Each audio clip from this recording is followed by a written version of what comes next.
لغمان کې 14 کلمه تاریخي اثار چې 300 کلن لرغونتوب لري ترلاسه شول. د دې ولایت د اطلاعات او کلتور رئیس مولوي عبدالنور رسولي په اړه وایي د لغمان ولایت الیشنګ ولسوالۍ چې د میاں صاحب عبدالکریم په نوم باندې یو تاریخي زیارت و، نو هغه کې چې دغه تاریخي اثار تاسو وینئ نو دا ډېر وخت نه هلته وجود درلوده، خو چونکې د وزارت لخوا هیاتان راغلل نو هغې دغه زیارت سروې کړ،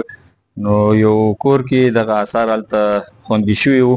نو مخکې په جمهوریت کې نه شو کېدی چې لکه دا انتقال شي د اطلاعات و کلتور ریاست ته یا موزیم ته، نو اوس الحمدلله موږ دغه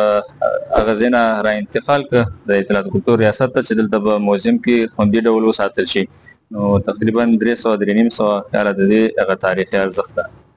دا چې دغه تاریخي او فرهنګي اثار د کومې زمانې دي او کوم ډولونه لري، د تاریخي ابداتو د ساتنې عمومي مدیر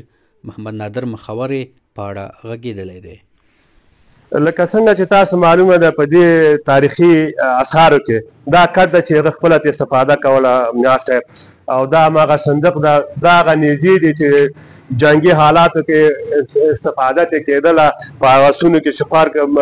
سواره اسداران وه، که موږ او تاسو فکر کړو دا یو تاریخي قدامت ده ډېره خطرناکه، دا هماغه نیزه ده چې په سر کې هغه اوسپنیزه څوک هم لري، په عصري ډول جوړه شوې ده هماغه وخت کې. نو دغه نور ځینې شیان دي، اونګ ده او دا قطیګانې دي، او هغه میز ده چې استفاده کېده دا چراغ پایه ده چې یو څه اندازه هغه څه زیانمنه شوې ده. انشاءالله دا به هڅه به وکړو چې د مسلکي کسانو په شتون کې ورغول شي چې دا نو د هماغه وخت هغه تاریخي اثار ده چې دا یو اوسپنیز پوښ هم لري، انشاءالله چې همدلته به وي.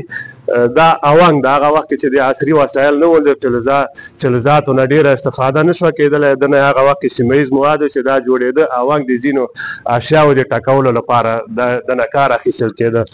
او همداسې دا هغه قطۍ ده، هغه قطۍ دي چې جوړې شوي دي چې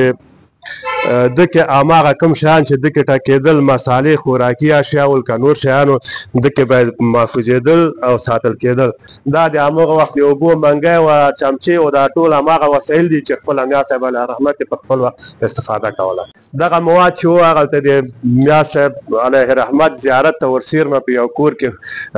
هماغه خلک د هغې د زیارت متولیانو ساتلي ول. اوس خوشبختانه چې کوم مشکل نه و، موږ لاړو د یو ګډ پلاوي په هغه کې چې ولایت ته وړاندیز وکړو، هلته لاړلو د ولسوالۍ د هیات په شتون کې بالاخره د اسناد انتقال کوو. اوس به انشاءالله موږ سره به په موزیم کې خوندي پاتې شي.